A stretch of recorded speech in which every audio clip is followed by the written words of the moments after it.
All right, Paul Napper, welcome to the show. Thanks very much, Brett. So you are the co-author of a new book, The Power of Agency, the 7 Principles to Conquer Obstacles, Make Effective Decisions, and Create a Life on Your Own Terms. So you're a psychologist. You also co-wrote this with another psychologist. You're in 2 different fields. The co-writer is Anthony Rayo. So you both work in psychology. You work in the field of management psychology. Your co-author is a child and family psychologist. And you start out the book saying that you've both seen a rise in anxiety and overwhelm amongst your clients. How has this been manifesting itself in different ways to both of you guys? Yeah, great question. And it gets right to the heart of the book in terms of what we're trying to address. In Anthony's practice, I call him Tony, he has seen in the folks, that his patients, he's seen, and primarily his patients are boys. So families bring boys in who are experiencing some trouble. Boys are actually overrepresented in therapy practices throughout the country. And how it shows up in boys, overwhelm and anxiety, is the kids tend to get in trouble in school. Their grades go down. They get angry. More and more, they're escaping to screens. Some of them, more and more, he's finding actually go on strike and just basically want to opt out of everything. So he's seen that in kids, in the boys, in his practice. What I see with the adults I work with, and again, I do executive coaching work, helping adults to realize their full career potential. And what I see are people experiencing, feeling stuck, feeling periodic overwhelm. Some people, experiencing overwhelm, almost daily. They're also kind of feeling a lack of decisiveness. A lot of people complaining that, that they have the sense that outside forces are more powerful than they are. And they just feel in some ways kind of powerless to navigate in their lives. So, all in, I mean, both sort of, younger folks and adults, many people are kind of struggling to find their place in the world. So that's how it shows up. And, so bottom line is, we wrote this book to help people who are feeling that sense of stuckness. Yeah, another one thing I thought was interesting, you talked to like a minister, and this guy in the book says that one thing he's noticed in the past 10 to 15 years is that more of the members in his congregation, like they're coming to him for help for things that people wouldn't come for help a couple years ago. And it's like they don't know what to do. Yeah, there's a lack of self-reliance. That's right. That's really true. We see that all over. And in times of stress, people turn to other people for help. They look to other people also for validation. So we see that in the social media phenomenon. People are looking at other people and trying to figure out what are they doing, and am I doing what they're doing? And so another person, we had the minister. We interviewed him. We also interviewed a woman who has been a therapist for 60 years and seen clients over the span of a really long period of time. And she framed the issue as, being that we're really in a race to adapt as a culture. The culture has changed so much. The demands of modern life have changed so drastically in the last 30 years that, as she put it, we're in a race to adapt. And I think that's why the minister from Minnesota, when we interviewed him, he said the same thing. People are hungry for advice. They're not sure. They're running out of coping skills. And when people run out of coping skills, it shows up as overwhelm and anxiety. And they, what happens from there is, people have a harder time making decisions, sorting through options. It gums up the system. So you guys make the case that, the past few decades, the focus on how to manage this anxiety and sense of overwhelm is, managing stress reduction things. But you guys say that's the wrong approach. Why do you think it's the wrong approach? Well, this is a good question also. And we're not really saying that those things are the wrong approach. Managing stress is important, and we all need to do that, but what we're trying to get at in the book is that people are struggling with almost too much on their plates, too many things to do. So there are lots and lots of things being written that are, essentially are recommending people add more things to their to-do list. Do this, don't do that. And people are already overwhelmed. And so in some respects, we frame the problem not as, you know, you need to do this and don't do that. But really the problem is that people are feeling that they've lost the capacity to think for themselves. And we wanted to write, in many respects, this is an ambitious undertaking. We wanted to write almost the granddad of all personal growth, self-help books, which is, helping people think more for themselves, having more confidence in their capacity to make choices for themselves so they figure out what they need to do. We're giving people overarching principles to put into place in their lives to guide them. But really, we're saying, the goal here is for you to become the expert in your own life and develop the confidence to make decisions for yourself. So that's a little bit different. The focus isn't on simply do this and don't do that. It's really about grabbing the bull by the horns and developing the sort of mental toughness to make better choices in your life. All right, so it's all about making choices on your own. So that's gets us to the title of the book. That's agency, right? That is agency. We define agency as it's the ability to act as an effective agent for yourself. So everybody understands the concept of a talent agent or of a sports agent. That's a person who helps guide someone along, helps them, smooths the way for their career, opens doors for them, opportunities for them. So you understand the idea of an agent working for someone on their behalf. But what we're writing about is a concept that has long been discussed in the field of psychology and philosophy and sociology. And it's about the capacity that each of us has inside ourselves to be an effective agent, to do that for ourselves. And that's what we've been finding has been, kind of declining. As people, struggle to adapt, as they experience more anxiety and overwhelm, the capacity to find their agency and to put it into action is declining in many people. So that's really you've kind of gotten to the nub of it, Brett. With that question. Well, I mean, is agency actually reducing, or is it like people sense it? Because we live in an age now where you can customize shoes however you want. You can make an iPhone case, whatever you want it to say. Has agency actually reduced, or is it just people are overwhelmed and so they feel like their sense of agency is decreased? Well, that's deciding what is primary and what's secondary is a part of your question, which is good. What's true of how we live today is we're faced with more choices. It's become a cliche to talk about the fact we live in the so-called information age, but we do. We live in an age where there's enormous amount of information coming at us each and every day, and we are required as human beings to make choices each and every day in our lives.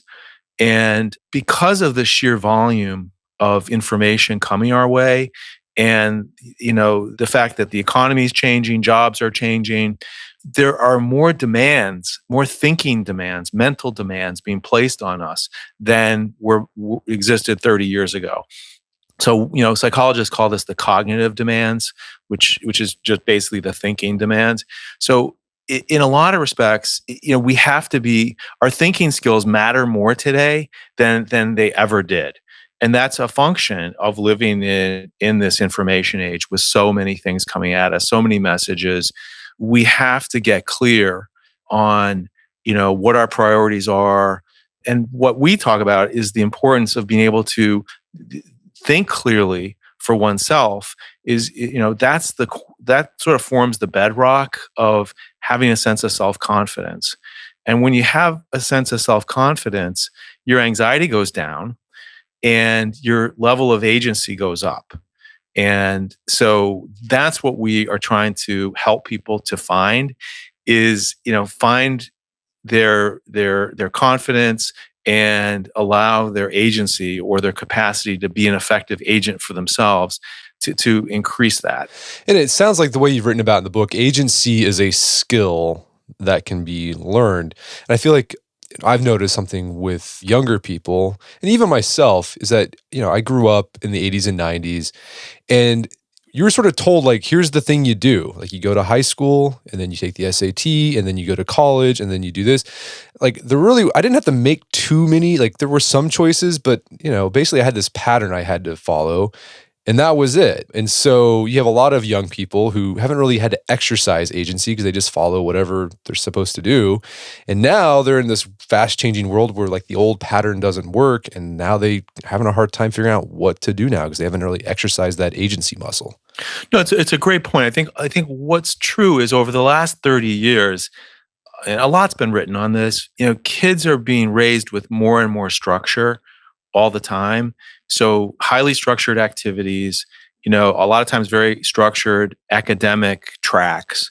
And so, the idea behind that is to give kids a leg up, right? To increase their capabilities, to make them more competitive in, the modern economy. The downside of that, as you've pointed out really well, is without structure, which is, when you reach adulthood, there's a lot less structure, right? You've got to invent that for yourself. That's where agency comes in. So we're seeing a lot of younger folks who, without the structure, they feel lost and they don't have a lot of resiliency. So they don't bounce back as effectively as you'd like from setbacks. And so this book is for them. It's also for folks who are older, who are further along in their careers, who are experiencing change that they need to adapt to. But agency can be learned is the bottom line. There's no book out there that's really set up to teach agency. There's a lot of academic stuff on agency, on why it matters, and it's basically integral to the human experience. And I think why it's coming up now is because people are really struggling to find it. And, part of that is just, we're really distracted. Everybody, is trying to sell us something. And it's very easy to kind of lose your way in today's world.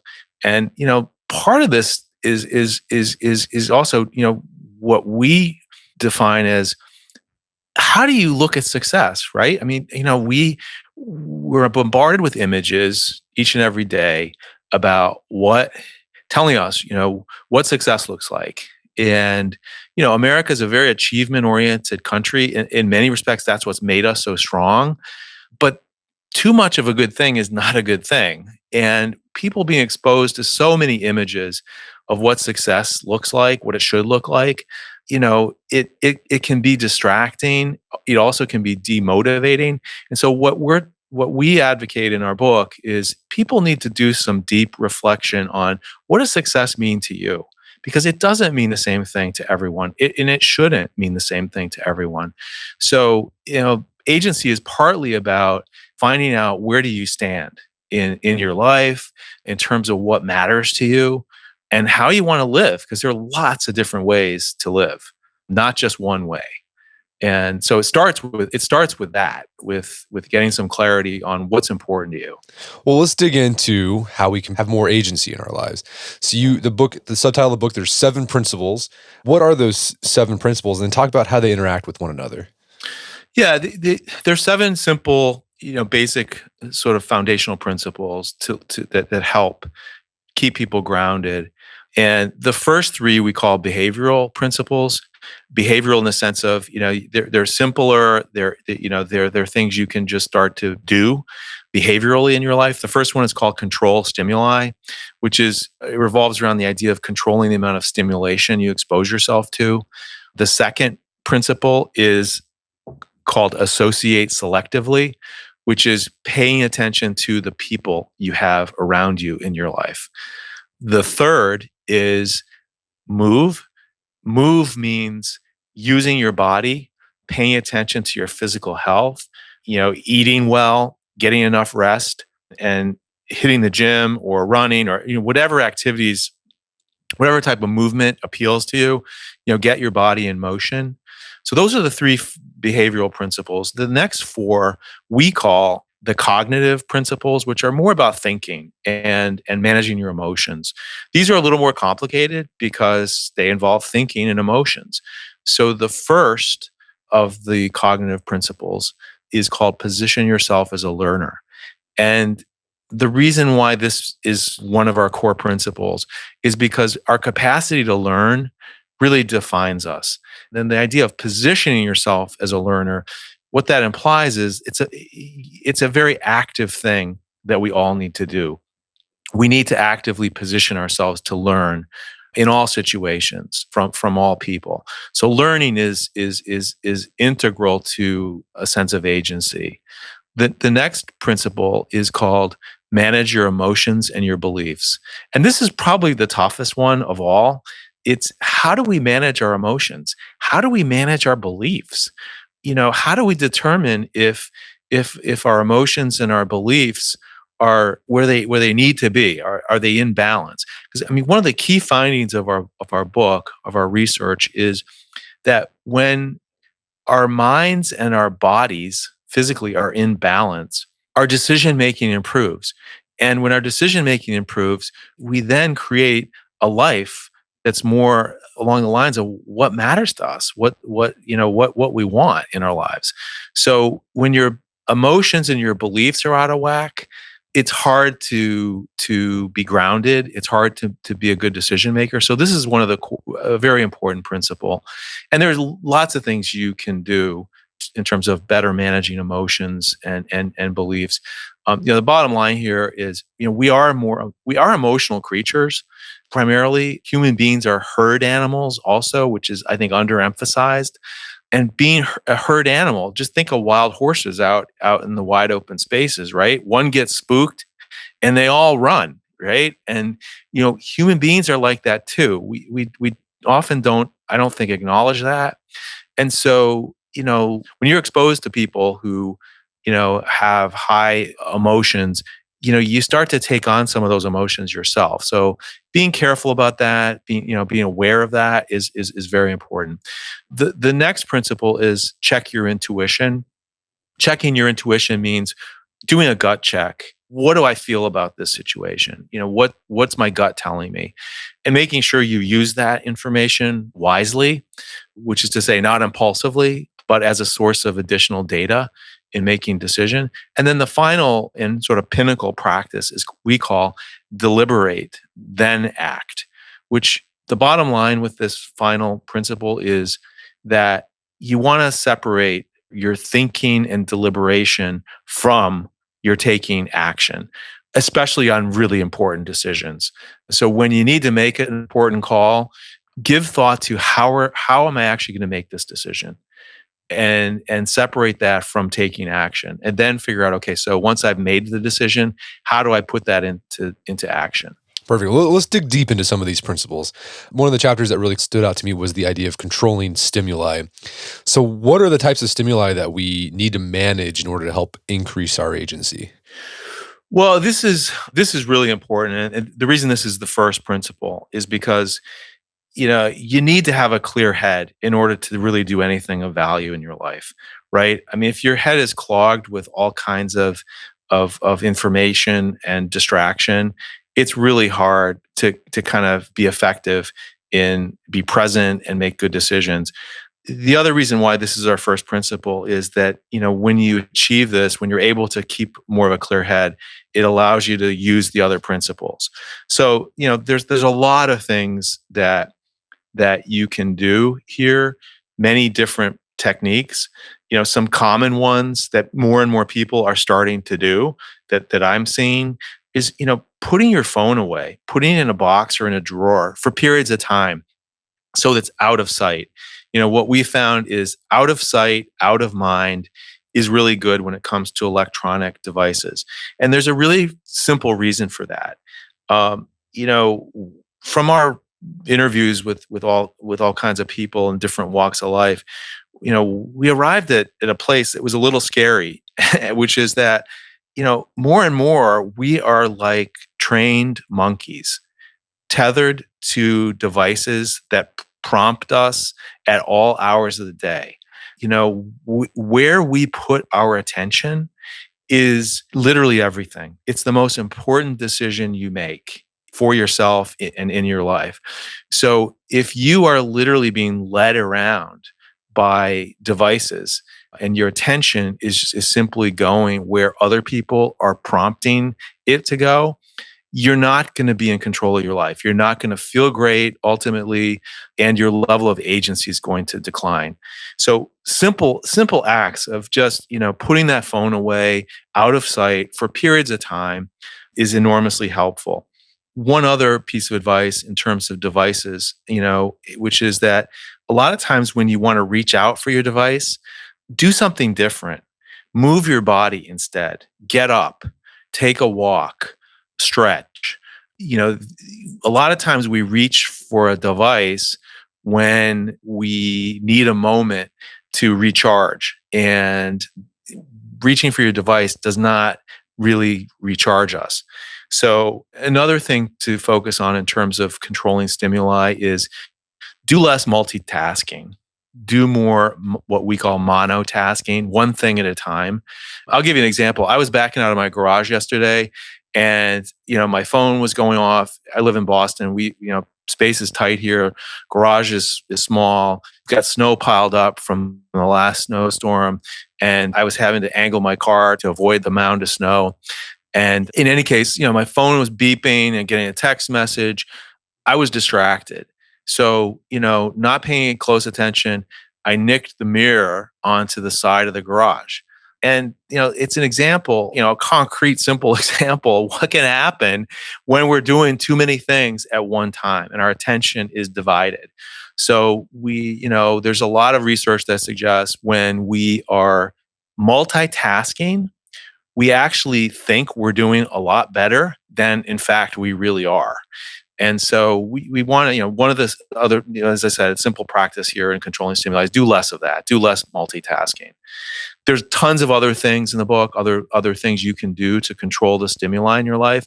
But the bottom line here is in terms of technology, because technology has been a game changer, and it has a lot to do with why controlling stimuli has become such an important thing for all of us to do.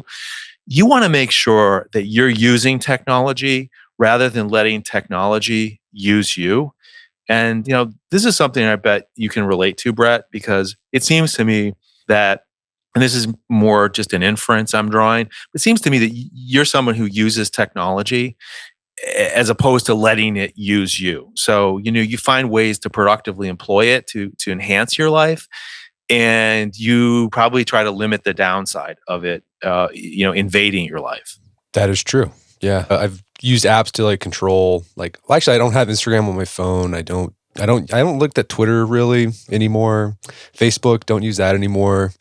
Because it wasn't bringing me any value. That's huge. Now, those are really great examples of controlling stimuli. And it's become much, much more important that we all do this. And, for each person, there are different things to do, different ways to go about it. It's not a one size fits all thing. But to your credit, I mean, you actually made some very clear choices. And I'm sure you probably reflected on those choices before you acted on them and made them for good reason. I got off of Facebook 4 years ago.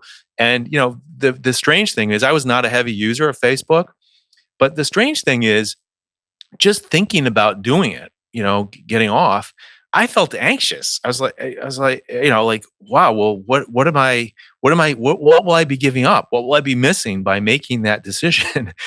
And, it was strange because, again, not being a heavy user, it wasn't like it was that important to me. But once I made the decision and did it, I never looked back, and I frankly didn't miss it.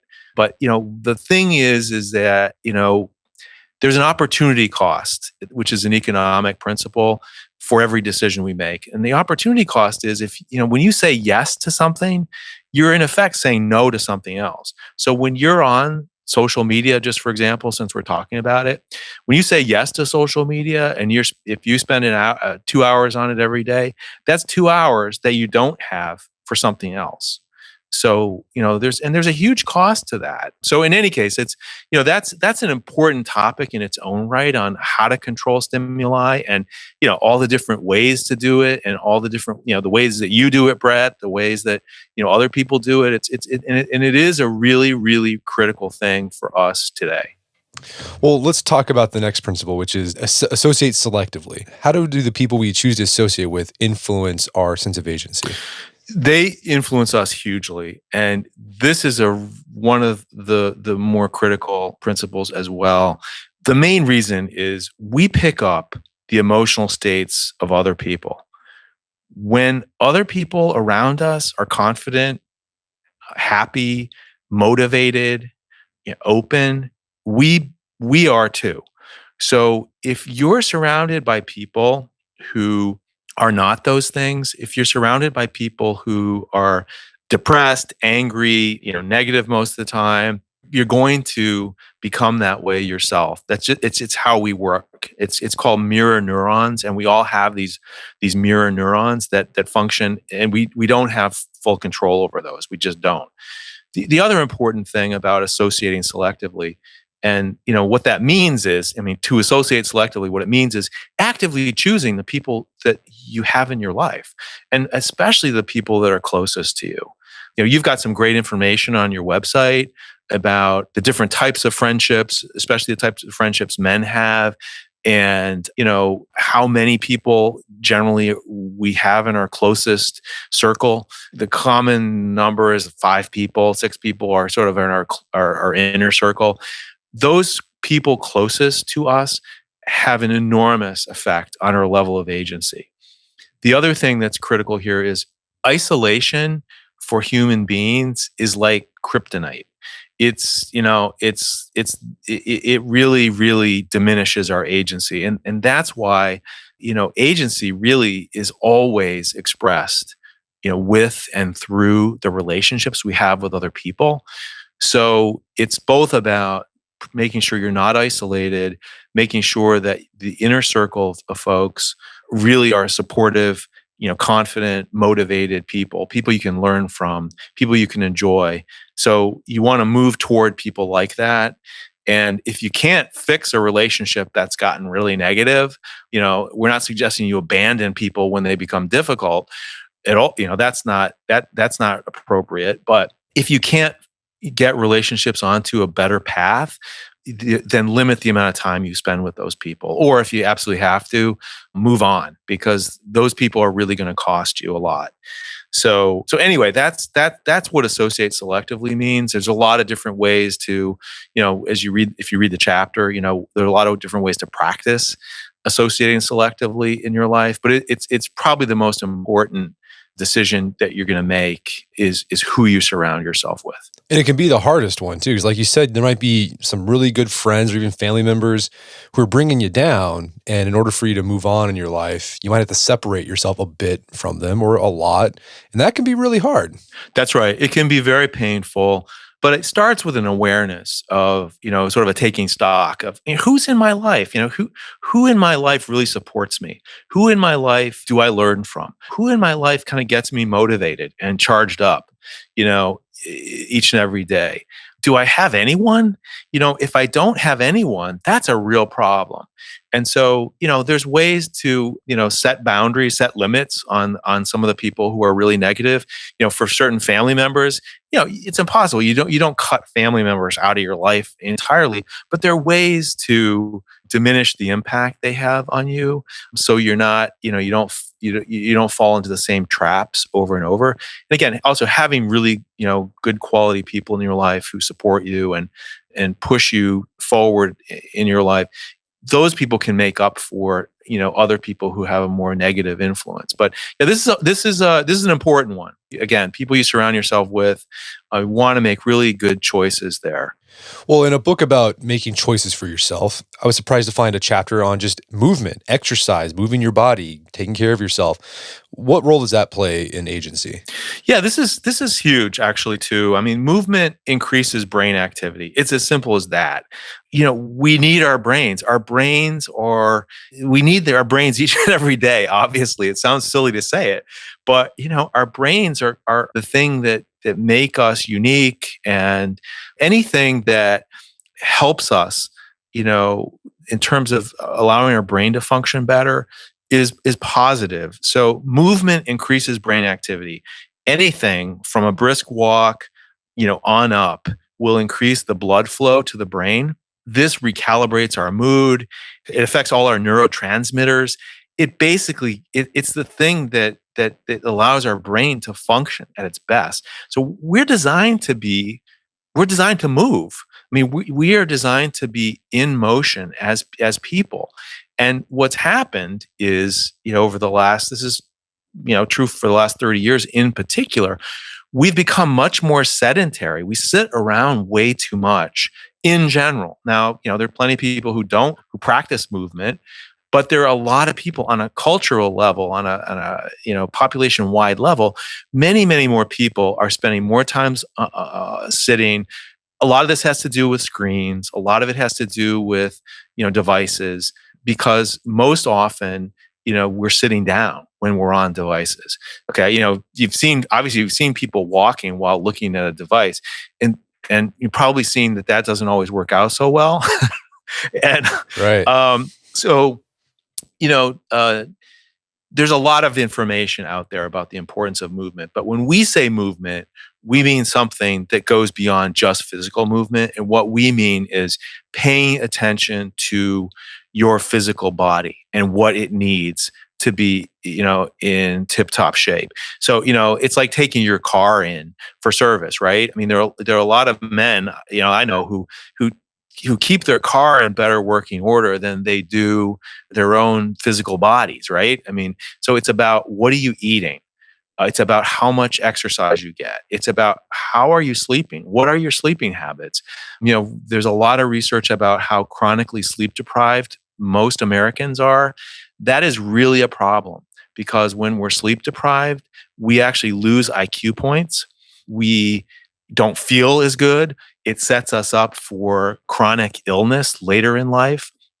So there are a lot of things, simple things to pay attention to here in the move chapter, which is essentially all related to your physical body. Because the bottom line here is our physical bodies are connected to our brains. So again, overarching principle of the book, when we are in better balance physically and mentally, we show up in life differently. And, we have higher levels of agency, and we make better decisions for ourselves. And I think the other thing it does too, by exercising regularly or choosing to take care of yourself, is that it increases your sense of agency, because you're exercising your agency when you decide to do those things. That's exactly right. No, that's a beautiful thing you just said. Because when we are sitting, we essentially are in some ways communicating that we're stuck. And more people, people I coach in my work, we talk about this. When I ask them to review, well, tell me about a typical day in your life. Like, what is it like? And, I pay attention to how much time are they actually, moving around. And for a lot of people who feel very stuck in their lives, simply moving more has enormous impact. Again, movement boosts creativity and fluid thinking. It jumpstarts motivation. And, if you're sedentary for long periods of time, it basically can produce what the psychologist Martin Seligman referred to as learned helplessness, which is that, you just don't, you feel trapped, you feel stuck. And so, it's very important to move your body. I mean, any of us can relate to that, right? If you sit around for a day or two and don't do much anything, you start not feeling so great, right? Your thinking is less clear, your emotions can get out of whack. The other point I'll make, on the chapter on move is the importance of being outdoors, getting time in nature, because part of, what's happened over the last 30 years is not just that we are sitting too much, but we're also indoors too much. So getting outside, it is so beneficial to our sense of agency. It improves our mood. It improves our creativity. So, get outdoors. And even if literally just if it's for 10 minutes, it can be a game changer. So those are the behavioral principles. Let's talk about a few of the cognitive principles. And the first one you talked about is positioning yourself as a learner. What does that look like, and why is that important to increasing agency? Yeah. This is something that has become more important now than ever before. And position yourself as a learner. We talked about this, I talked about this a little earlier. The bottom line with this principle is when we are well informed, we make better decisions. So our book teaches you how to get the best information. We also help you to identify your best learning style. Everyone learns differently. There are a few different learning styles. It's really useful for all of us to know how we learn best. Again, back to the point I made earlier about living in the information age, learning is really required of us now.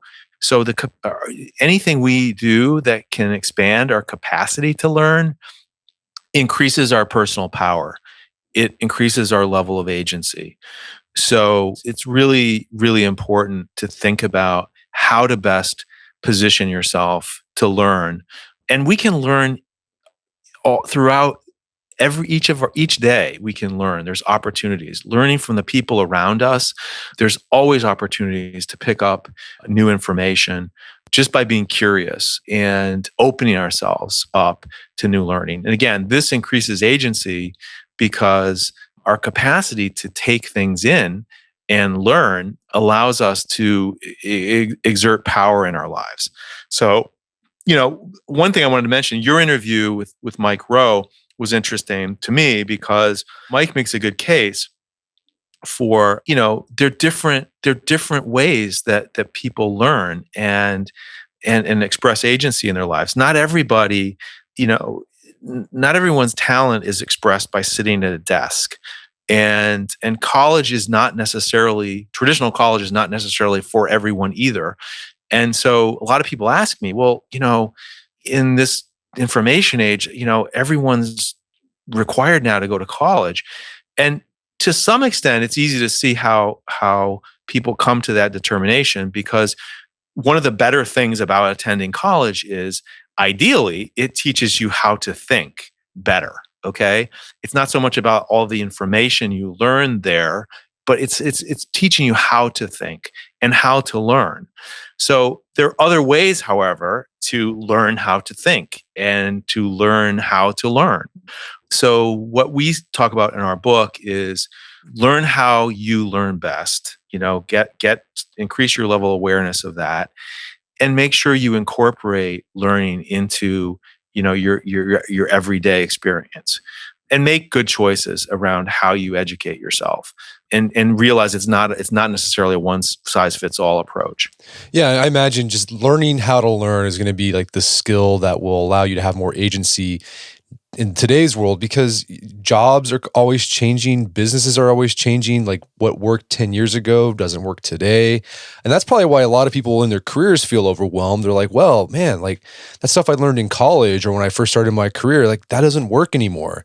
They don't know what to do because they never really learned how to learn. But so if you're constantly positioning yourself as a learner, you're able to adapt as things change and exercise agency. That's exactly right. And if you pay attention to how you learn, and you develop a habit of learning in your everyday life, that helps you to adapt to whatever comes down the pike later.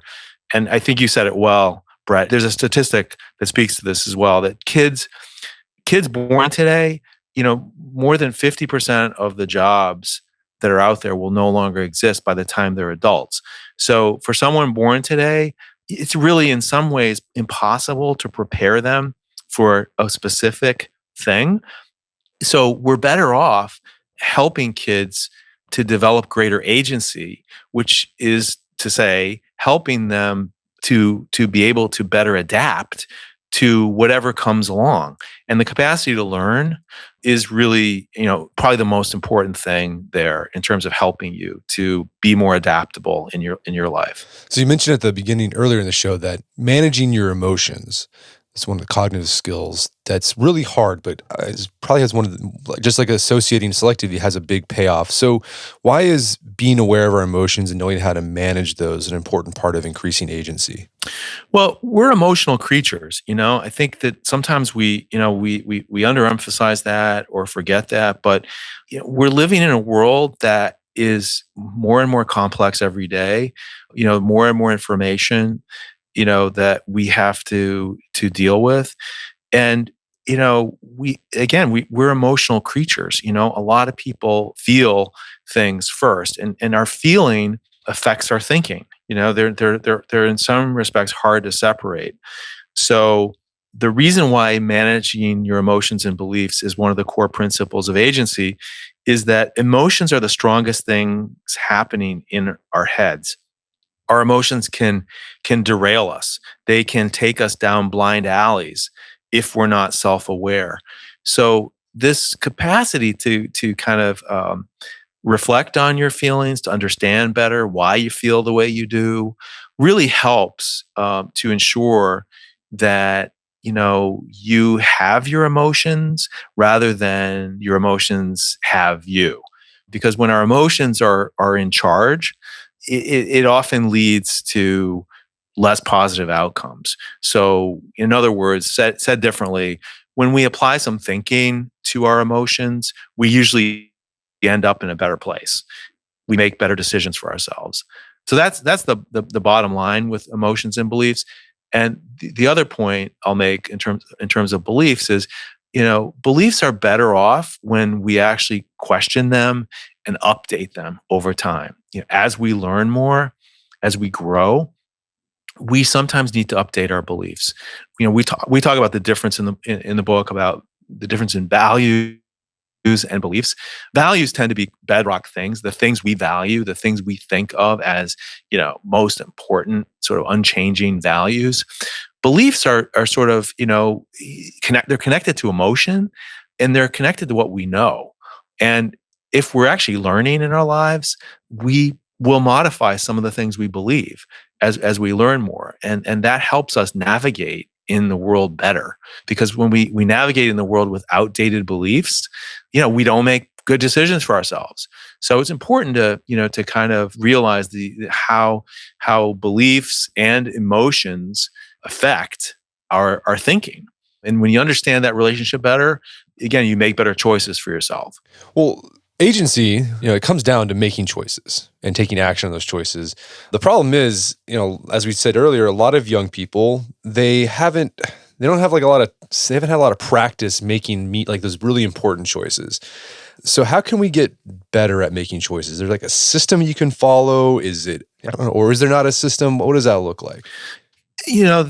Interestingly enough, most of us are not trained or don't get educated specifically on how to make decisions.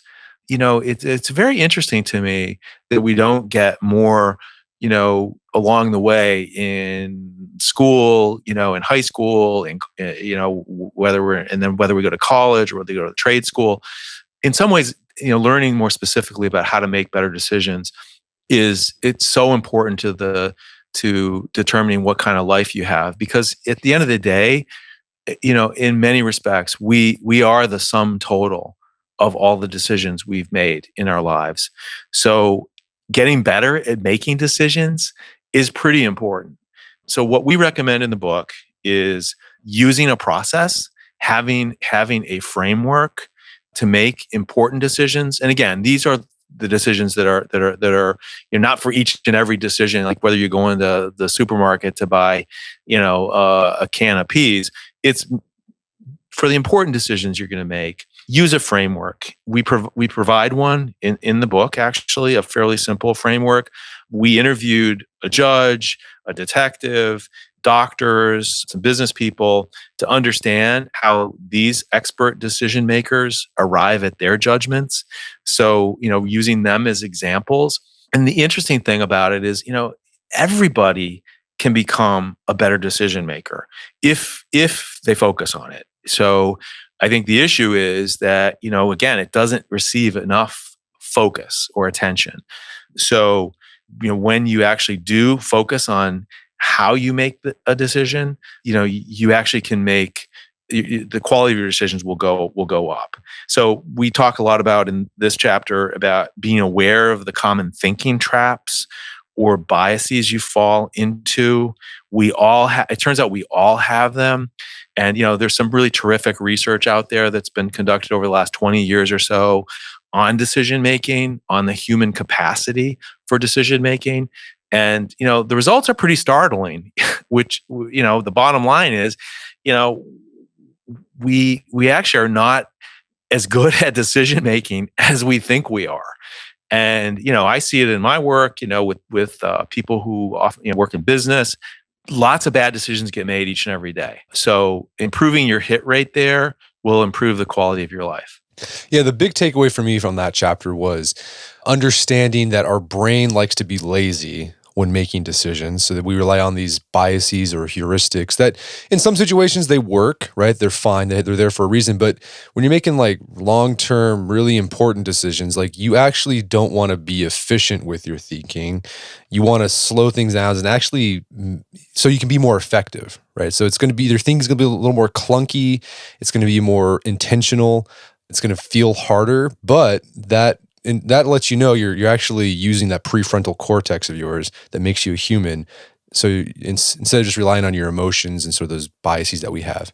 That's right. That's right. I mean, simply slowing down the thinking process, can have enormous benefit because we all, to your point, we all prefer as human beings to engage in what we call fast thinking. This all comes from research, really terrific research done by Daniel Kahneman and Amos Tversky, two psychologists who did a really deep dive on human decision making. And they basically have a two-stage model that they built upon, which is the idea that system one thinking is fast thinking, which is more intuitive, more automatic.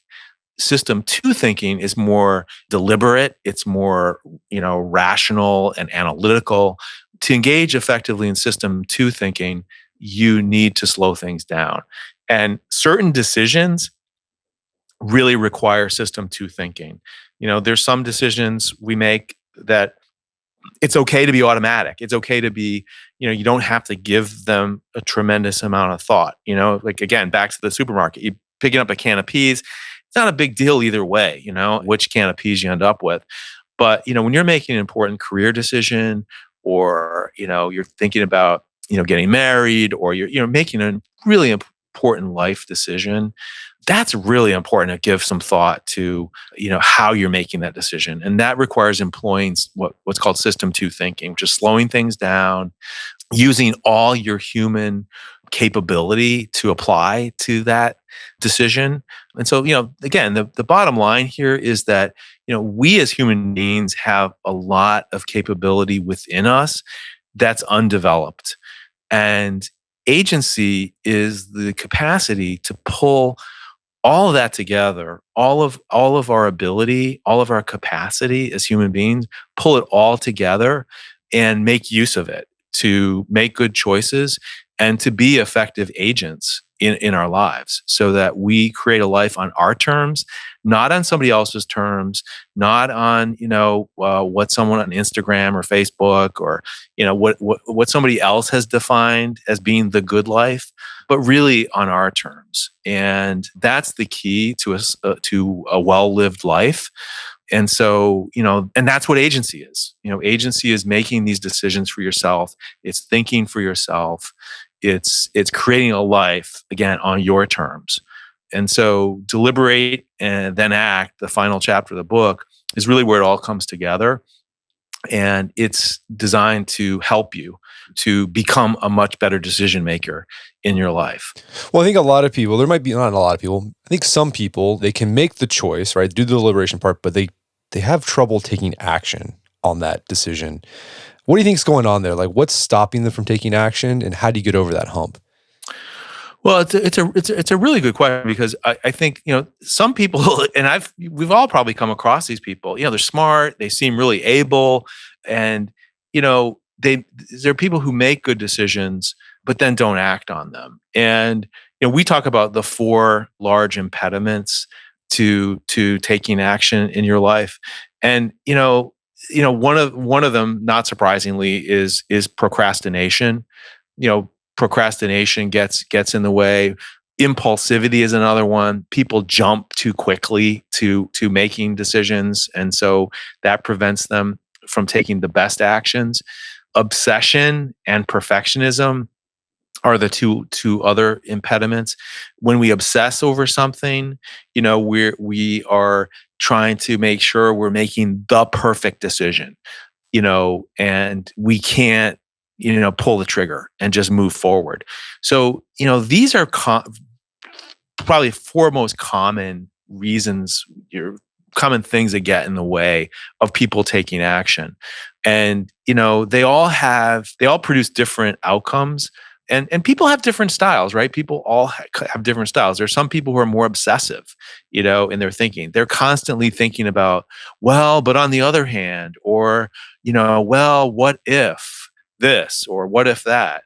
Then you got people who, are so impulsive that they literally make a decision, and they can move into action too quickly and then regret it.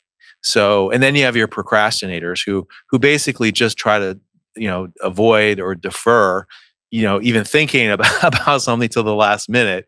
So these are just some of the things that get in our way of putting good decisions, into play. And the book talks about these things and how to get around them. The bottom line is, there's a lot of low hanging fruit for most people, in terms of how they can be better, both at making decisions and then taking action on those decisions. And these things, getting better at this stuff, if it simply requires a bit of focus on it, and, with some focused attention to it, anyone can become a much better decision maker. And that leads to greater confidence and greater happiness. And, it's really flexing your agency muscle, because confidence, is directly related to agency. And it is the kind of antidote to the anxiety and overwhelm that everyone's experiencing these days. And that's really kind of what we designed the book for, is for people to not be stuck, for people to, again, kind of more actively grab the bull by the horns and think about their lives, think about what matters to them, and get busy creating that life for themselves. So anyway, it's a lot to think about, but really, bottom line here is, we focus more on principles with this book, as opposed to, specific to-do items. So basically, I think when, and our assumption there is, when people have, like, when they understand why they're doing something, which is, the principles, when they understand, why this matters, they then can put that into use in their lives, and it will influence, how they go about everything. And as opposed to us telling them, do this, don't do that. And, which oftentimes can just add to people's overwhelm. So, again, the book was written to help people simply become much better at making life choices, and, creating a life on their terms, and moving away. A lot of times that means moving away from the herd, not doing what everybody else is doing, and, and finding out, what matters to you, what floats your boat. Because, among the people we interviewed for this book, we found all kinds of people doing really interesting things you'd never would think of.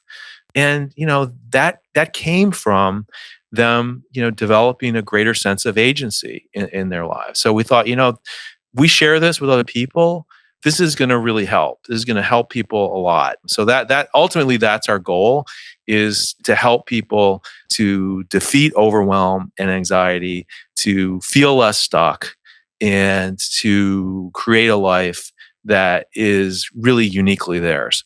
Well, Paul, where can people go to learn more about the book and your work?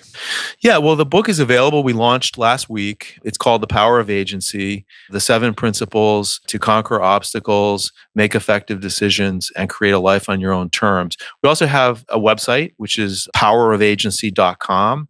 We have developed a short instrument, a test that you can take to measure your level of ability on these 7 principles. So that if you buy the book, you can take the test for free in the book. If you go to our website, you can actually take the first of the subtests, which measures your ability to control stimuli in your life, and you'll get a brief report with that describes your results.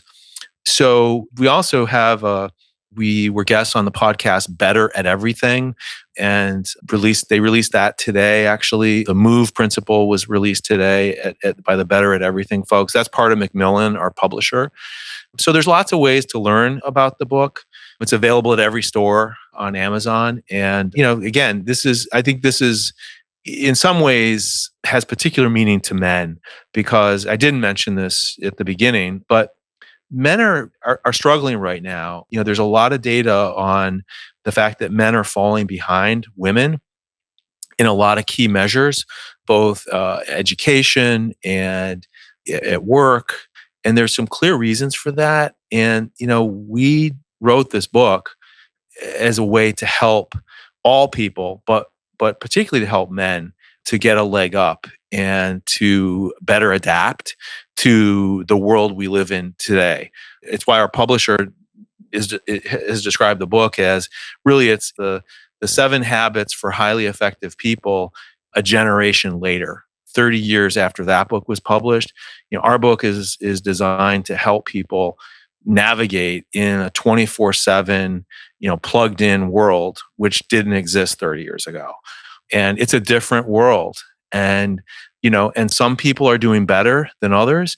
And we wanted to write a book that talks about what those people are doing differently, and why it is that they seem to be adapting better, and what we can all learn from them. So this is our effort to do that and put it out there. So yeah, you can buy the book anywhere books are sold. And I hope people, really continue listening to your podcast, Brett, because you got invaluable information here for people to listen to. They're incredibly fun and enlightening, all the topics you cover. So that's another way to position yourself as a learner, is, get out there and expose yourself to new ideas. And that will increase your level of agency. Well, Paul Napper, thanks so much for your time. It's been a pleasure. Thank you, Brett. Really enjoyed it. My guest today was Paul Napper. He's the co-author of the book, The Power of Agency. It's available on Amazon.com and bookstores everywhere. You can find more information about his work at his website, powerofagency.com. Also, check out our show notes at aom.is/agency, where you can find links to resources where you can delve deeper into this topic.